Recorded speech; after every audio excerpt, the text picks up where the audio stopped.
中国大陆还有俄国已经在应对2025年的下半年或者是2026年之后深化全面的战略协作，就是普丁、习近平，搞不好邀请川普隔壁的金将军，这太神奇了。美国想要炸他的目标已经超过了他能够负担的民怨。民进党这长期执政下来，把台湾越来越工具化，越来越把自己变成了一张牌。大家好，我是来自宝岛台湾的历史哥李一修。大家好，我也是来自宝岛海南的，陪你一起看谁的王骁，欢迎来到视频播客宝岛连线。Ladies and gentlemen, welcome the host.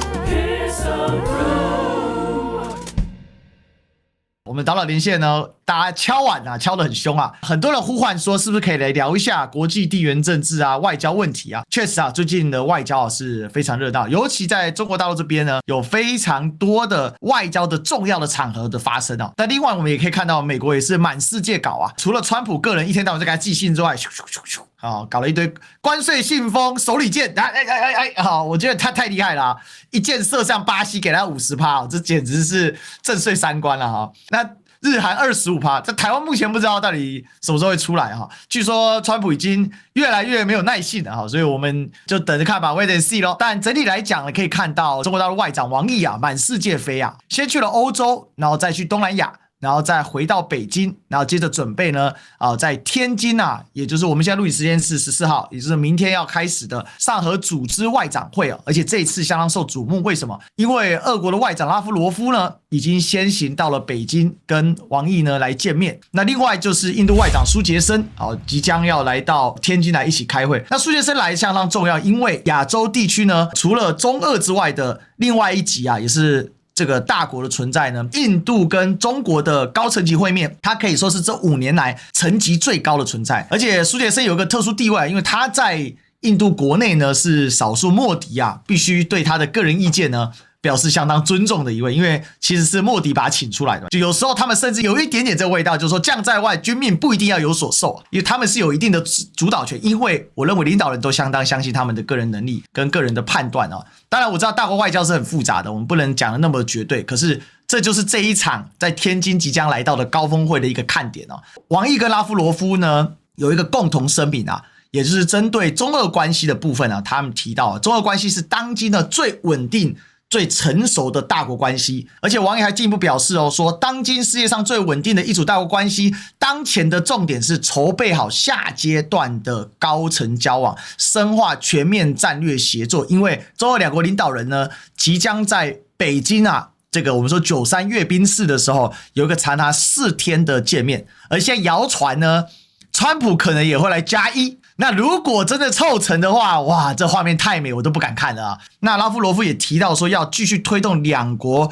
关系取得新的成果。我想，俄国最近在外交上面是有很多的挫折的，可是在跟中国的关系上，还有借由中国来稳定中亚的问题上面呢，我觉得他还是取得了一定程度的成果，让他可以更尽全力的去对付现在的俄乌的战局哦。那这边先来请教一下王骁啊，因为王毅外长呢到了欧洲的时候，有一个很激烈的讨论哦，跟欧盟这边的外交事务的最高级的官员。对，其实那个外长现在这段时间是非常忙啊，是空中飞人到处飞。他是6月30日去的欧洲嘛，然后在欧洲呢也是见了好几波人。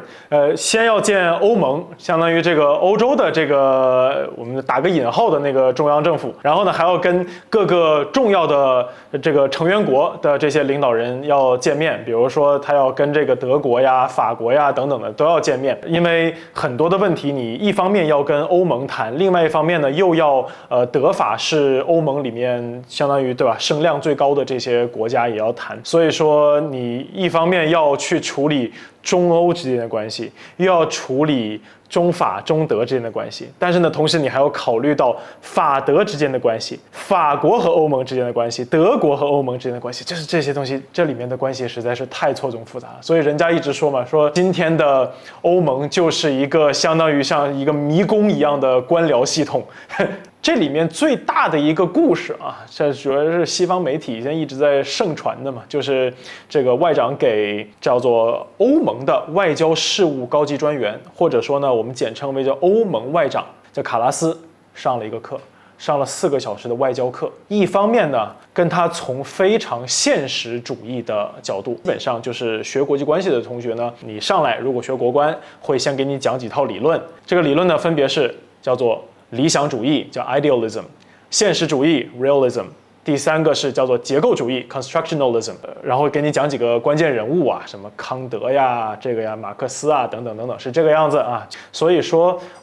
这一次相当于是一次重大的叫做外交理论的一次大碰撞，因为中国这边在用非常非常现实主义的角度在和欧盟进行沟通，但是欧盟选择回应的是非常非常理想主义的角度。当然，这个理想主义后面有没有现实主义啊，我们再另说。反正它的表现形式是非常非常理想主义。什么意思？就是我跟你谈能怎么样？怎么做啊？我的利益点在哪里？你有什么利益点？我们之间有什么可以进行交换的啊？我可以帮你做什么？你可以帮我做什么？等等等等，就是很实际的东西。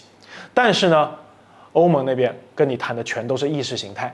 所以这个卡拉斯这个人吧，在做欧盟外长之前，他做的最大的官儿是爱沙尼亚这个国家的总理。那他家很有意思，他不单单是爱沙尼亚的前总理，他爸爸也是爱沙尼亚前总理，而且呢，他爸爸的外公，我不知道是外公还是爷爷啊，因为那个英语里面写的都是 grandfather， 反正那个是当年叫做爱沙尼亚独立战争时期，就是还没有被苏联吞并之前的那个独立运动的领袖之一，所以这一家人在爱沙尼亚这个小小的这一方领土之内，是一个根基非常非常深厚的这么一个家族。那他爸爸在苏联时期是一个经济官僚，是在爱沙尼亚当地是做这个银行事务的。然后呢，等到苏联解体前，爱沙尼亚当年呢要闹的时候，然后他爸爸几乎是在这个末尾入选到了全国苏维埃的这个代表。然后等到爱沙尼亚独立了以后，他爸爸应该是说带了20个人，把爱沙尼亚的国有银行和货币体系从零开始建立起来。所以这个是他爸爸的一个历史功绩。然后呢，他爸爸在做完这个经济官僚之后出来，自己成立了爱沙尼亚改革党。然后等到他上来了以后呢，他做过大概2到3年之间这么一个总理。那么大陆的网民反正呢，对于波三小整体来说评价是不高的。但是呢，我们在抛开这些情绪之后，我们是不是也应该去挖掘一下这些国家？因为从这个区域国别研究的这个角度来讲，我们不去带着感情去看这些国家，我们要研究的就是他们这些国家具体的情况、具体的社会、舆论、政治结构、权力分配和他们经济结构等等等等。所以我们要去了解他们是怎么想的，我们才能知道怎么样去跟他们谈，然后怎么样来可以你说不管是能够团结谁，需要瓦解谁，需要分化谁，需要打击谁等等等等。OK， 这些是另外一话，我们来深入去看这个波三小他们的一个情况。波三小的情况呢，就是他们首先这些国家在独立以后，所有的民族国家它需要给自己创立一套所谓的身份认同的叙事啊，这是所有的民族国家都要做的，对吧？而创建一个身份叙事最好的用的方法是什么？找一个敌人，这个就是我们共同最美好的记忆。那这里面这个敌人是谁？莫斯科。几乎这些东欧国家也好，或者说前苏联、前沙俄时期的已经分裂出去的国家，他们需要去进行民族叙事和民族主义建构的时候，最方便的方法就是反对莫斯科或者反对今天的俄罗斯。但是因为这个东西其实是很难说清楚的，因为他们被征服确实是来自莫斯科的统治者下的令，但是大家想过没有，今天的俄罗斯是参与推翻苏联的国家之一，就是今天的俄罗斯也是分裂了苏联才形成的一个国家。可是呢，由于他们继承了当年沙俄也好、苏俄也好的那个首都莫斯科，所以呢，大家如果要反，又得反这个今天的俄罗斯。这个是一个蛮尴尬的事情。那他们在这个反的这个过程中，由于他们在被征服的时候是被苏联征服的，所以反俄也好，又要反共，因为反共也是他们的这个政治正确。那好，当他们反共了，那今天最大的共产党国家是谁？他们又要反华啊，就是这个。所以呢，他们这个事情啊是绕来绕去，就是觉得很混乱。所以你一看，你说今天什么这个爱沙尼亚、拉脱维亚、什么立陶宛，尤其以立陶宛跳得最凶。他是莫名其妙要跟那个中国作对，其实中国跟他是没有什么，就是八竿子打不着。中国甚至跟立陶宛没有非常紧密的，你说这个经济往来，所以你都不理解他。如果你真的从现实主义出发，你是没有办法理解为什么这些波三小这些国家要反华。那这些国家，他现在呢，因为反共而反华，现在呢又多了一个反华的理由。为什么？因为在他们眼中，他们认为俄乌战争是因为北京在支持莫斯科，所以一直没有打出来。可是他们没有办法去思考的是，中国大陆为什么说我没有办法反对莫斯科？就他们认为是叫做北京在支持莫斯科，而北京现在的立场是说，我们只是没有去反对莫斯科，我们只是没有跟着西方一起去制裁莫斯科。并不是我们在支持莫斯科，而且呢，欧洲在不断的用意识形态把自己逼得越来越远，就是好像一个小孩呢，他这个自己那个总是把自己塑造得很伟光正，说我就是正义的，结果呢，他又打不过别人呢，他就越来越生气，这就是欧洲今天的一个很明显的这么一个形象。比如说，欧洲跟着美国一起去制裁新疆棉，结果呢，由于制裁了太多的棉花，而你要告造炮弹是需要棉花的，所以嘛，炮弹造不出来了。就是你跟中国其实没有什么矛盾，但是为了这个意识形态，搞得矛盾越来越多，并不是说我在支持俄罗斯。我如果真的支持俄罗斯，那你想想，今天的乌克兰，它有大量的无人机的零部件，其实也是通过各种各样的黑的、白的各种方法从中国大陆转运出去的。那你说中国大陆有没有支持乌克兰呢？你如果按照支持俄罗斯的说法，你有没有支持乌克兰呢？我不认为欧盟没有明白人，但是欧盟今天的问题是什么？欧盟今天的问题是它整一个的机构处于一个脑死亡的状态，这个就是我说欧盟它自身存在的一个问题。欧盟它其实是一个很尴尬的组织，它最开始其实是希望欧洲不要再打仗而建立的一个组织，对吧？最开始是煤钢同盟，就对于欧洲来说，德法如果不打仗，应该就不会打仗，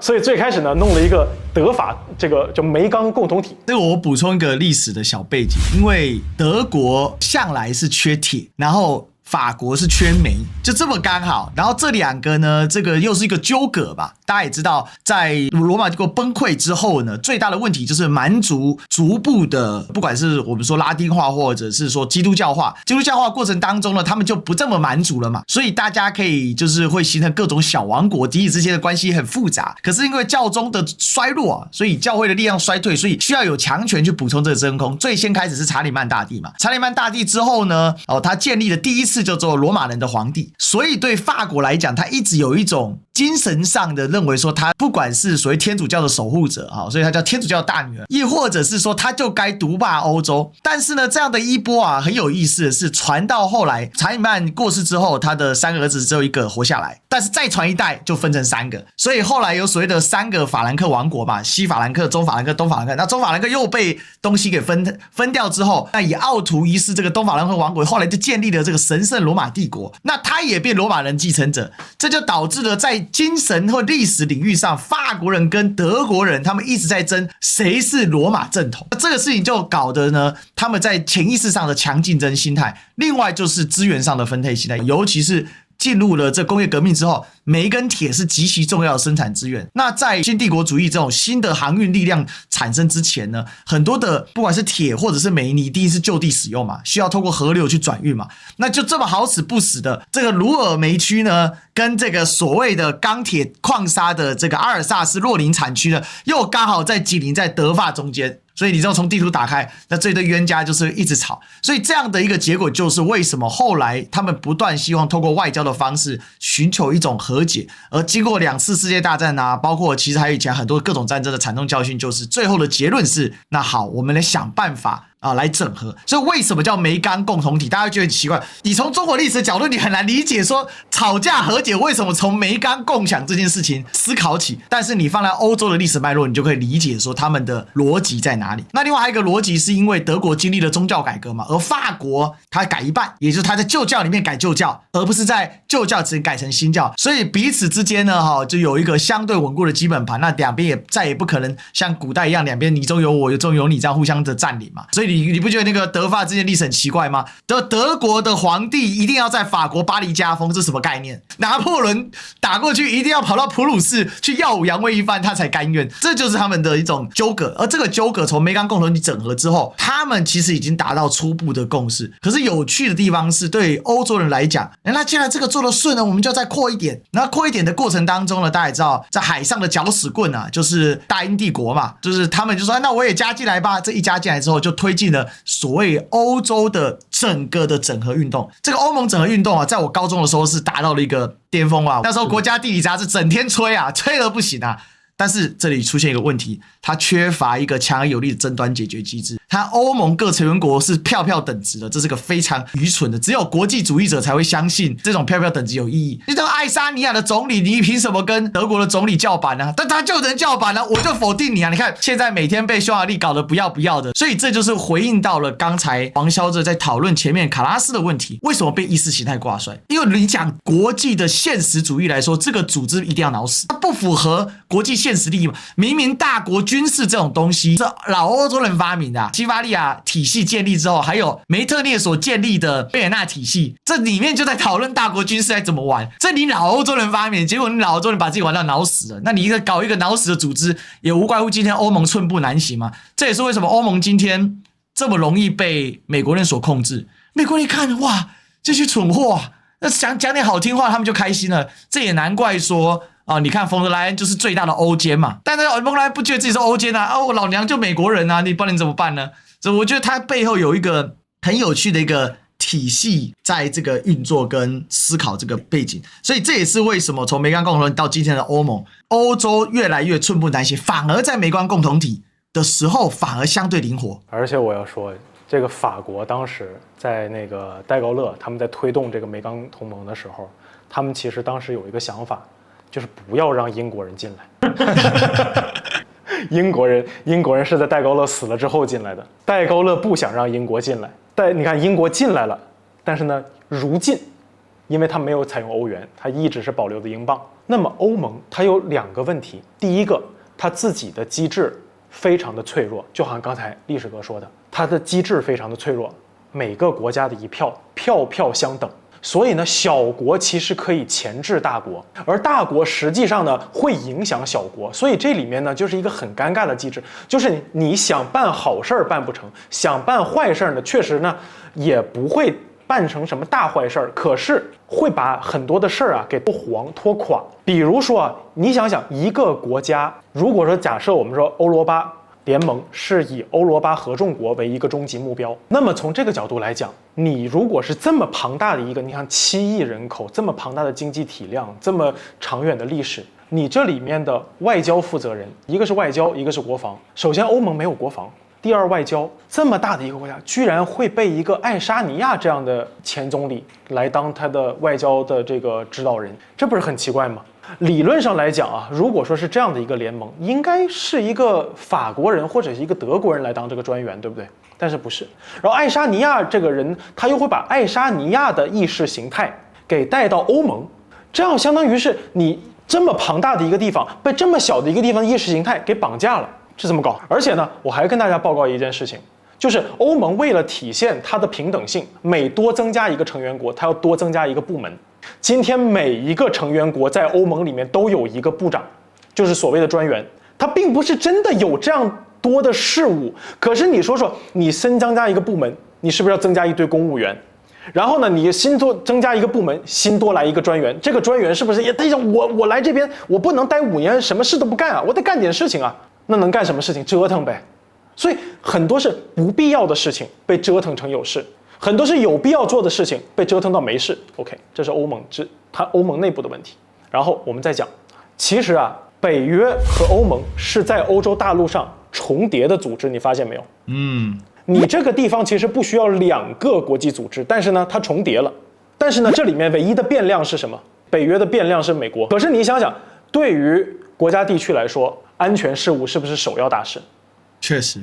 你没有个安全的环境，你没办法稳定经商，没办法有稳定的社会嘛。你一打仗，你什么东西都是假的。所以说，美国通过北约东扩啊，北约我今天在这边放个导弹，明天呢我在那边搞几个间谍，大后天呢我在那边搞几场广场革命、颜色革命，挑动莫斯科的神经。莫斯科的神经一被挑动，莫斯科就要反应。莫斯科一反应，华盛顿就告诉布鲁塞尔：“你看吧，我说他们是坏人，不能跟他们走太近。”这就是现在北约的问题。那华盛顿现在又在跟布鲁塞尔说了，说你看北京是坏人，不能跟他们走太近，不就是这个样子吗？所以呢，欧盟今天为什么我们说欧洲人处于脑死亡？虽然我也是一个反对战争，我也是一个和平主义者，可是啊，我们不得不说，人类的很多所谓的这个战略和智慧是在刀枪剑戟的交锋之中建立起来的。而欧盟由于它失去了独立的外交和国防战略的能力，导致它在这方面的脑子就不发展了。从国家的角度来讲，你如果不去思考外交，不去思考国防，你把这些东西完全让渡给华盛顿，那慢慢的你就不知道该怎么思考了。美国这个霸权主义呢，它有大量的国际机构，可以让你变成叫做帝国公务员，就是你不是叫做某一个地区的公务员了，你可以变成一个帝国公务员。你今天呢可能是欧洲某一个国家里面的，比如说局长啊或者部长，但明天我可以把你提拔，先把你提拔到一个 NGO 当一个这个总裁，明天呢再把你从这个 NGO 提拔到一个学校当校长，再把你从这个学校的校长呢提拔到某一个国际，再提拔到更上一级的国际机构。你在这里面你会不断的获得你自己的一个事业，对，你的事业就跟帝国的利益捆绑了。所以这个就是我们说的美国怎么样子能够控制到欧盟。其实中国这段时间以来，这几年一直希望推动的是鼓励欧洲独立。在未来多极化的这个世界中，我们现在有一个观点叫“百年未有之大变局”，单极化变成多极化。而这个多极化里面，我们充分认识到，欧洲是可以成为一极的，你们是不需要围华盛顿马首是瞻的，但是太难了。所以呢，这也是为什么这个跟欧洲的这些谈判总是经常谈到最后，感觉谈不下去，不欢而散，因为他们没有办法把意识形态放在现实之后的能力，就是他们整个成长的过程就是在意识形态的包围、熏陶和浸染之中成长的。所以说，这个是我们在欧洲遇到的很多的问题。所以在欧洲这里，我们看到的是中国做了一些处理，而这个处理我可以给他一个结论，就是我已经对我的官方态度做了表态，而我也会基于这个，我告诉你我的态度，去贯彻我接下来要做的事情。因此，我觉得这样的具体的落实就反映在北京的王毅跟拉夫罗夫的会面所给出的具体的一个说法，一级来推动两国的领导人的高层级更深化的一个会面，还有对于未来战略上面的深度的协同，我觉得这个已经是讲得很明确了，已经几乎是呈现于阳谋，就你欧洲人自己要不要醒来。所以我认为欧洲有很多的领导人是有深刻去体察到这些事情的。比如说上一期呢，大家还记得我们导演连线讲到半岛人的神奇力量嘛，那你就可以看到说这个意大利人呢，他就出现了一些很神奇的操作嘛，他既崇美，但是呢他也不放弃中国，就是他也来访华，而且是深度访华，还带着女儿来访华。这我觉得梅隆尼自从上次来到大陆之后呢，其实博得了不少人的这个喜欢。这里面很有意思，我觉得法国在那个大陆的这个舆论场，就是说今天是马克龙，明天是马克虫，马克龙和马克虫之间来回变换，就是他呢一会儿这个骂一下美国，一会儿呢骂一下中国，但大家觉得很奇怪，说，我们这么给你面子，你怎么回过头来就骂我啊？问题是你要知道，政治不能只看新闻，政治你要看门打开的那一面，还要看门关上的那一面。在今天欧洲的整个舆论环境下，欧洲的任何政客他都没有办法只反美，他反美一定要带上反华。所以没有办法，就是你比如说梅洛尼，他一上来就把“一带一路”给推翻了，但是呢，他又回来跟中国私下谈，他说我没有办法。所以呢，今天呢，其实从这个高层来讲，就是说你骂中国就骂吧，如果骂中国能够推动你找到一点独立性，那你骂中国你就骂吧。我想这是很实切的啦，就是说你在讨论这个国际地缘问题的时候，你一定还是要关系到个别国家内部。这是王小一在提醒大家的，这些外交上面的一些工作，中国做外交跟世界其他国家做外交哦，或者说当代中国做外交，跟以前的中国做外交，或者是跟以前的所有国家做外交，我觉得有个核心不一样，是当代中国做外交，它是经济物质已经到了一个位置上的时候，它的外交的力量才会逐步的延伸出去。因为中国近代的苦难太深了，大家知道从鸦片战争1840以来，中国人的自信是逐步被打垮的嘛。否则那个骄傲的东方巨龙，他过去什么时候那么悲催呢？而且再加上叠加一个很大的 debuff 是皇帝是满人啊，是少数民族，所以他这个 debuff 又加得很深啊，所以这个枷锁很重，所以导致到了，即便到了今天的中国，其实你可以看到各种发展日新月异，但中国人的自信心一直有很大的一个心病，也就是那个东亚病夫的那样的一个心情啊。他虽然已离我们远去，但依然像阴魂不散的盘踞在大多数，不要说，我觉得不止中国人，应该说全世界华人的内心的根子的深处。世界在变化，可是那个自信心，然后如何用自信心来建立往前推进，那落实到了东南亚又是另外一个风景。我觉得东南亚到了今年哦，真的非常确信一件事情啊，这个大哥呢绝对不再姓美啊，改姓钟啊。而且呢，东南亚还吃到了一个地理关系，因为王毅这次到东南亚去的时候，见了一个很重要的人，就是 Marco Rubio 嘛，卢比奥。那这里面呢，具体谈了什么没有公开出来，但是有一些观察啊。那王小你是不是跟大家说一下？我觉得在东南亚见美国人是一个非常有意思的这么一个场景，因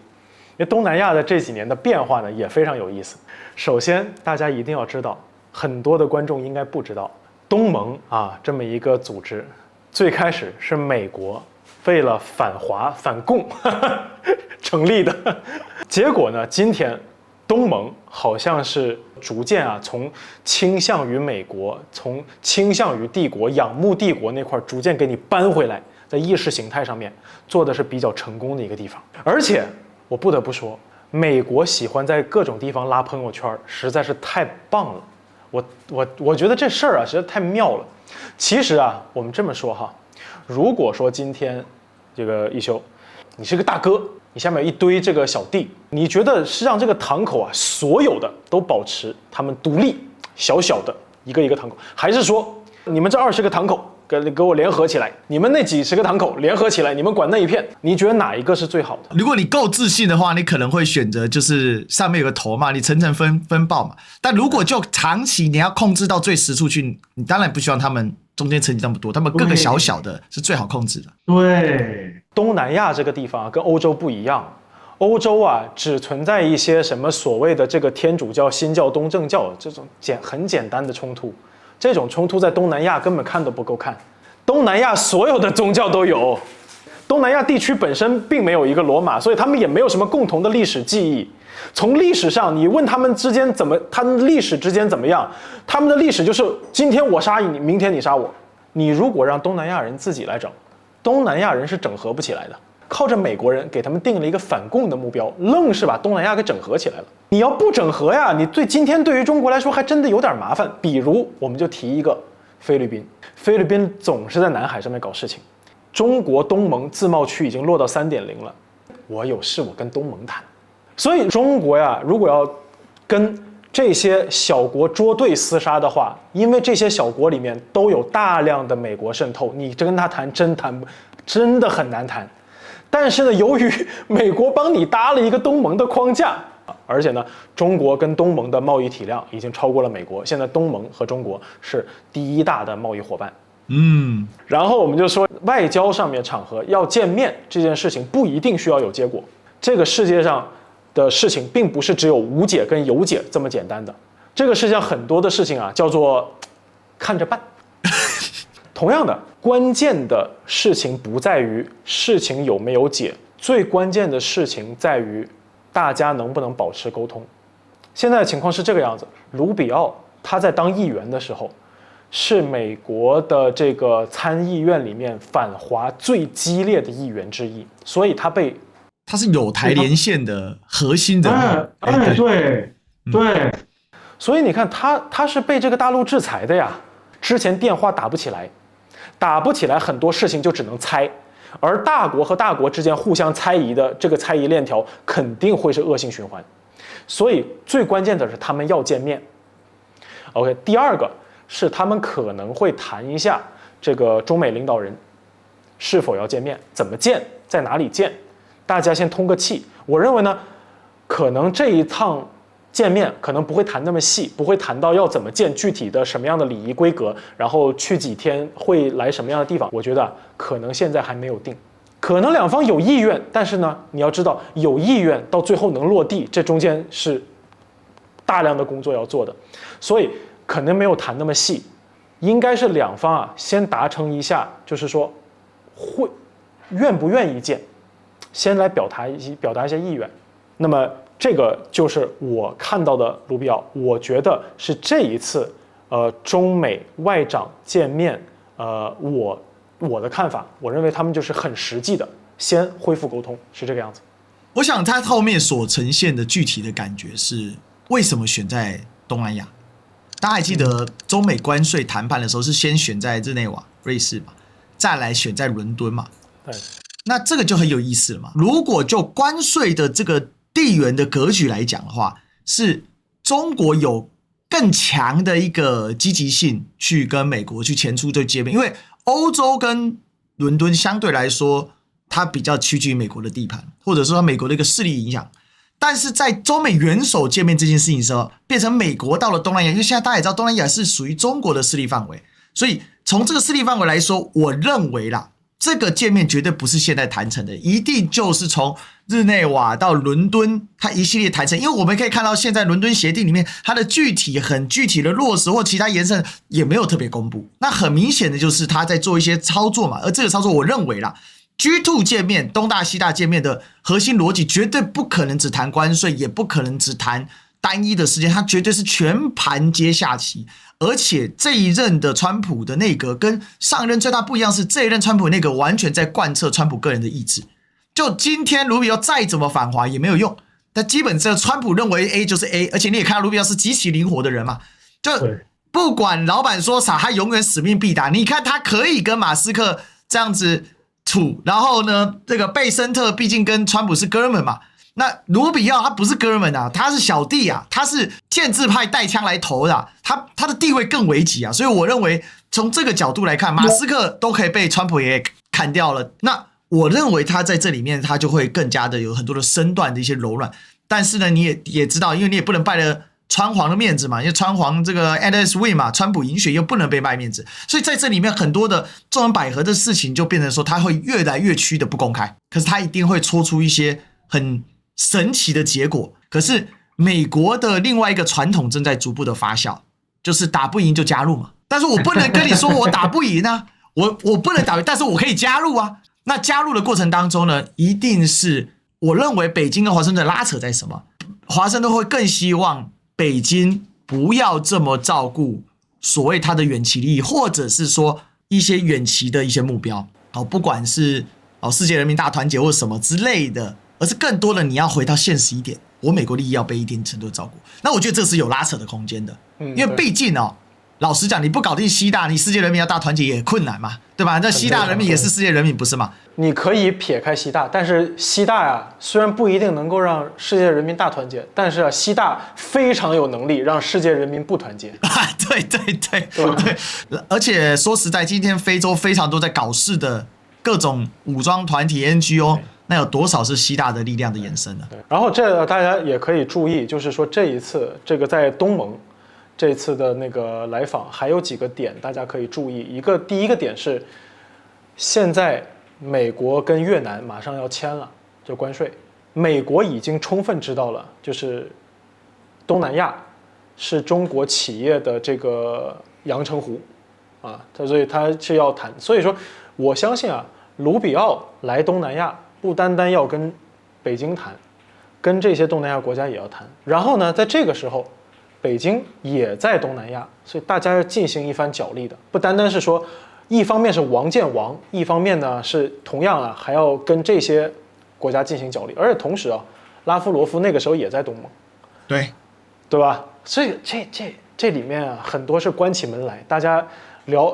大家不会去发任何公告的东西，但是我认为这些东西啊是我们应该要不断去观察的东西。但我觉得整个大的趋势是北京。在做一个铺排啦，这个铺排是说我怎么样去安置，或者在川普的一个这样的一个作为之下，我怎么样去重新的在这个世界秩序中把整个我的这部分给巩固好。至于你北京，你华盛顿要不要加，你自己决定。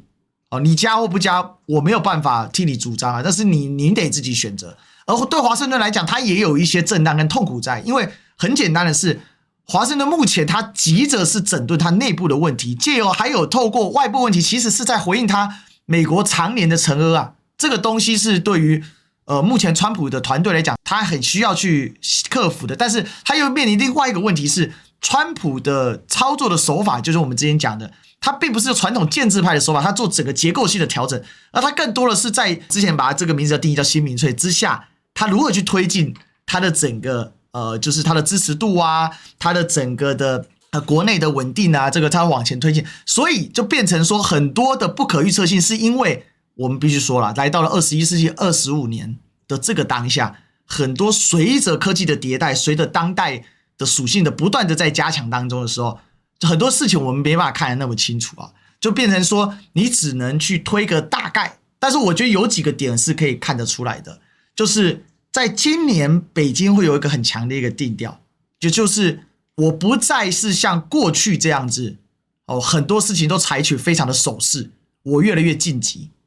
我已经稳住了我的基本盘了嘛，包括我在推进的，包括房地产的泡沫，包括各种方面内部的一些问题，内循环的问题，虽然还是有很多的问题，中国这么大的问题永远不会解决的嘛，但是呢，在以自己为出发的国际地缘政治当下呢，它是有更多的晋级的表现，所以才会呼应到一开始对欧盟王毅有这么直白的表达。那对于在东南亚，他直接跟美国国务卿的一个表达，还有跟拉夫罗夫其实也是一个很清晰的表达，只是它看起来都是一块一块的，但是这后面有一个比较大的棋盘在一个运作。但在这里面呢，最后我们就把这个视角再转回到两岸，我们就稍微再谈一下，看起来赖清德政府是没有办法去应对这件事情的。所以我们可以看到最有趣的一个点是，随着关税不断的在揭晓，台湾以这个经济体来讲的话，在世界上是名列前茅的，而且我们掌握了极为关键的芯片问题嘛，就是台湾的晶片问题。那可是关税却迟迟不能公布，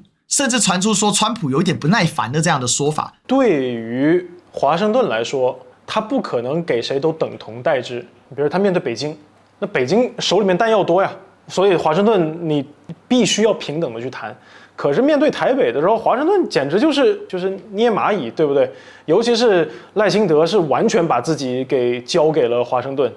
所以说在这里面的话，你就不能只是谈，就说你是什么样水平的经济体，然后你是里面有什么掌握了什么，不是的，谈判最终是政客跟政客谈，他又不是说他跟那个台积电谈，台积电自己都已经卖了呀，所以那这个时候。可能对华盛顿来说是，我看看我能不能从你身上面再榨点东西出来，反正你是有求于我呀。那我估计现在从那个华盛顿的角度来讲，他可能也在看这次大罢免。如果你这个大罢免搞得还行，那可能对于美国来说就是说 ，OK， 那我再利用你一下。如果你这次大罢免啊，你都直接垮了，那甚至有可能美国华盛顿都会推波助澜，帮助不管是绿营内部或者说蓝营，所以我估计他们可能也在看这次，比如说726，因为也就剩12天了嘛。我认为北京的准备是越来越充分，因为他一块一块在做嘛。那华盛顿呢，你不能说他们准备不充分，但是他们打了确实比较机遇战一点。可是你耐不住美国家底厚嘛，所以你会发现他有很多机遇战，就是今天川普决定巴西50%就50%。老实讲，川普跟巴西的谈法就不是一个你从一个我们学任何历史或国际关系能够准确预测，这是不可能预测，这完全是他个人的一个恩怨嘛，一定是波索纳洛动了一些东西嘛，因为波索纳很有钱嘛，那他这下人不就在美国吗？懂了一下川普就恶心一下卢拉，他也爽啊，对不对？划不划算？川普就哇签个名就有100万美元，那你不好对吧？这个对波索纳来说100万美元多嘛，也不多嘛。这东西就是很抽象的，就是因为是巴西需要美国的产品，其实美国是不需要巴西的产品的，结果美国要去搞巴西，就是你本来就是赚人家钱的，你还要去搞人家，对不对？所以现在我觉得卢拉是含笑着说对等制裁吧。那当然巴西也做了很多准备嘛，包括为什么这次不是习大去而是李强去，其实我认为是有一些很细节的，因为李强他是总理嘛。他处理的东西就是更实际，因为政治的框架其实早就拉好了。那现在川普怎么看台北？我认为川普管不到台北，但是他会对台北有一个既定印象，就是那你现在台北的这个 president， 你到底行不行？台湾现在正是同时在汉光演习，而今年的汉光演习有一个特别的是，美国的退役上将福林带了一个所谓的这个观察团在台湾。那这福林肯定衔命而来嘛？大家都知道，美国的退役的上将将军们，他们是一直都会跟政府军队部门保持非常紧密的关系，所以我认为是这样。赖清德对灾民如此的苛刻，什么援手都不愿伸，然后说社区要自己解决，他心里说你们台南人要懂我啊，乡亲啊，我们在做给老美看啊，这老美就是知道要确定我能不能战，能不能打啊。所以你看哦，南部闹风灾闹成这样，他淡水河可炸汽油桶啊，说要防止解放军从这个淡水河口进来。所以我认为是这样，赖清德现在想的是，我要尽全力表演给美国人看，我的部队能够在台湾面临风灾的时候依然有强大的战力，而我的乡亲是能够自主的用民防组织，就是黑熊的讲的那一套，要用社区60分的力量处理90%的强度问题，这个是黑熊的理论。而黑熊大家也知道，现在是赖清德智囊也是，所以我认为这个里面就是这样呈现。所以目前来说，他做给佛林看，乡亲们就还着点还着，国军没空理你们。跟各位报告，仅仅3-4天已经发生了5起军车撞民车的事件，而且因为坦克车一撞，车子就报废了，大家知道吧？那小发车完全被碾烂了。所以我给的报论是什么呢？就是726这一场选举，川普不会关心实际的内容，但是川普下面的这些技术官僚，他们还是建制派的官僚嘛，他们的观察的指标是非常清晰和简单的。赖清德能不能够 hold 住场面？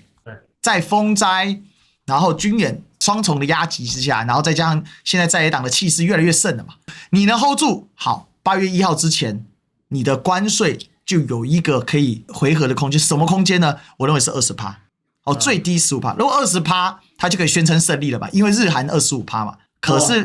但是赖清德已经让汇率已经升值13到14%了，相当于关税再加13到14%，而且我们知道汇率的上涨是比关税冲击更直接，关税还是部分间接，因为有些东西是你台湾内部可以生产的嘛。关税是那个货币升值对所有。我自己个人是这样看的这一场726这无形之中已经升级到一定强度上的，就是地缘博弈的微型缩影。虽然没这么直接，台湾老百姓可能也没意识到这样的一个状况，可是就懂行的人来讲，他就在这样看。他就在看你赖清德政权的能不能够在这一关当中挺过去，而且因为民进党本来你就不是那个 MAGA 这一派的，你之前舔的都是那个自由派，舔的都是民主党，所以本来他就打算卖你，现在只是在决定卖你的价格。所以我觉得最后是这样如果真的站不住脚，那这个对台湾来讲，其实赖清德的压力会非常巨大。那一旦赖清德压力很巨大的时候，那我认为这件事情对于中美元首能不能够在接下来的传说的93见面，会有一些作为谈判上，但是不会明面上的。因为做北京的态度一定是说，台湾就只是一个门槛。我一直强调这个概念。就比如说王毅对于 Rubio 的表达就是，现在的台湾总统不能他们的说法啦，台湾总统不能再去美国过境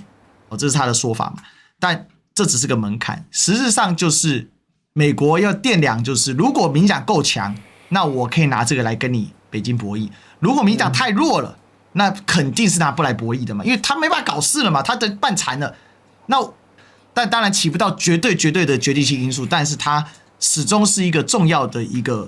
因素的一部分，这是我的一个看法。对，因为其实之前如果说在早些年的时候，你如果看更往前去倒饬那些早一辈的这个大陆领导人，他们对于台湾的那个感情还是很深的，甚至在说如果两岸进行一个谈判的话，可以给的那个让步是很大的。但是今天很明显，这个东西已经很困难了。最近不是关于怎么统一啊，要不要统一啊，发生了一次这个论战，易老师和这个蔡正元博士。这应该是我觉得是两岸的一个信息差吧。我觉得这是两岸的一个信息差，就是因为在台湾的角度来讲，由于太长时间在浸润在这种茶壶里的风暴，所以在台湾的很多人不管是这个蔡博士，甚至是历史哥你们都是在那种所谓的冲突第一线。有的时候你没有办法考虑很大的事情，原因是在于你每天要面对的是很直接的战斗。有一双大脚，但是呢被塞在了这一双小鞋里面，没有办法，对吧？你每天你面对的是非常非常直接的战斗，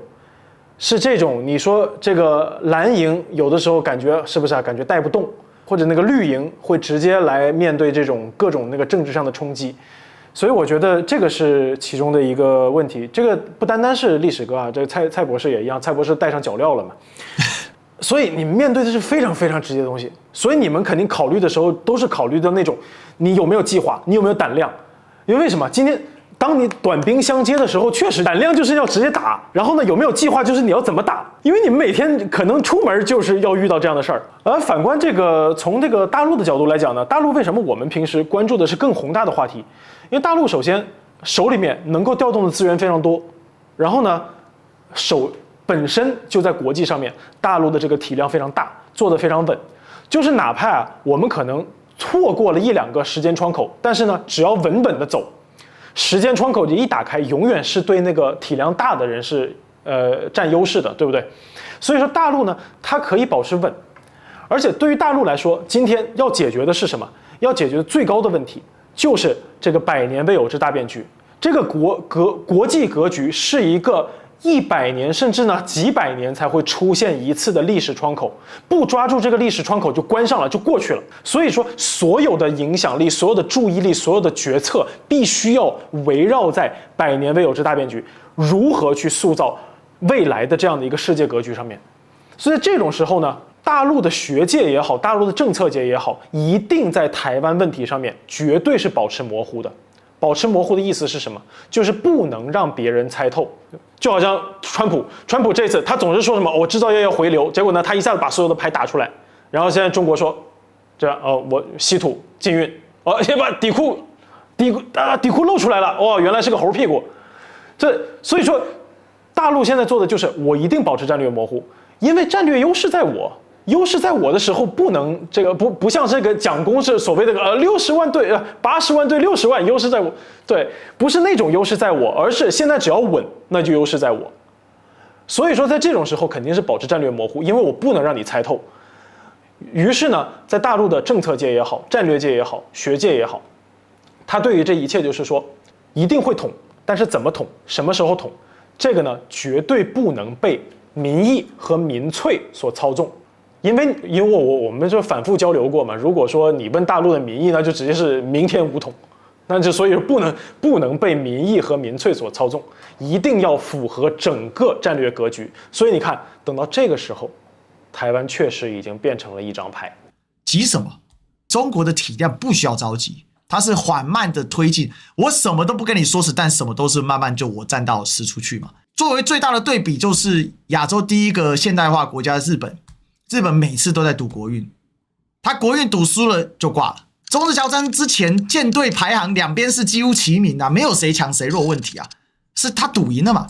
日俄战争陆地上打得一塌糊涂啊，是因为消灭了来自这个等于说是远东支队，他当时俄国从圣彼得堡调船嘛，调了老远去了，所以他是赌国运获胜了嘛。那可是，在二战中他赌输了嘛，但是他运气很好，美国需要他来作为对抗冷战签约，所以他又被扶起来了。可是你看哦，到了1980年代、90年代又再次失败。那更严重的是什么？比如说在新能源上他又赌失败，在飞机制造上他赌失败，但是他没有能量再搞一个。那对中国来讲 ，C909 这个项目很早之前有更早之前的其他的项目，然后是一步一步的，然后到 C919。那就 C919 的项目到现在在 C929， 然后中間还有很多发动机的项目，中国是有能力同时推进很多项目。那有些项目可能不那么成功，摆着嘛，慢慢弄，总会有成功的时候，或者我耗得起嘛，我趸得起嘛。那所以从军工的角度看就更清楚了嘛。现在在倒腾6代机了。其实你做一个历史映射的话，你就看美国就知道了。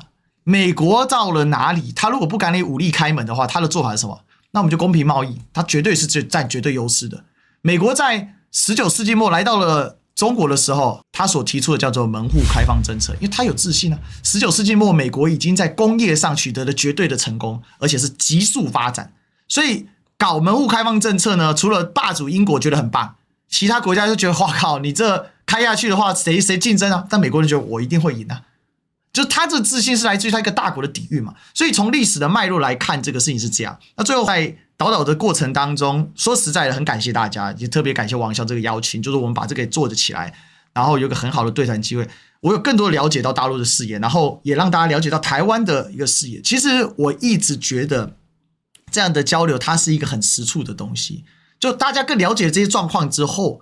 有更多的声音，我相信。收集舆情的，不管是大陆的智库或者是各方的，他们一定慢慢就会注意到这节目，绝对他也会把它作为一个采集。那如果我们能够在这当中给予一点点正向的发展的建议，那可以让真的就像赖清德说的那一天要发生的时候，那他的想法是尸横遍野吗？还是怎么样？我不知道。但是至少对我们来讲，能够保护一个人是一个人，能够少一点损失是一点损失，能够创造更多的繁荣，更多的好处，那我觉得那都是好事。这是每一次我们谈这个国际问题，最后回到岛的特色就是加一点两岸的问题。为什么这样加？就是其实这是一个希望说带给大家一点观察的角度，然后也给大家一点不一样。但是我整体来讲，我还当然是非常欣喜乐见说这个百年未有之大变局。为什么？因为在一场大博弈当中呢，这个占据优势地位的人，他只要稳稳发力，不失误啊，基本上好事就会慢慢发生啊！我是乐见呢，这个打破帝国主义啊，这世界上啊，不要再有人被奴役吧！对。最后啦，还是希望大家呢，多给我们一点意见跟看法。那也欢迎大家呢，可以呢在 YouTube 的话呢，就是呢按在订阅加分享，然后在B 站的话一键3连啊，给我们支持起来啊。那另外我们再说一下我们的上片的方式，就是两岸的小编有一些不同呈现角度，所以欢迎大家两边都来看一看。然后也是祝大家呢，这个继续能超越极限，变得更强。下次再见，拜拜，拜拜。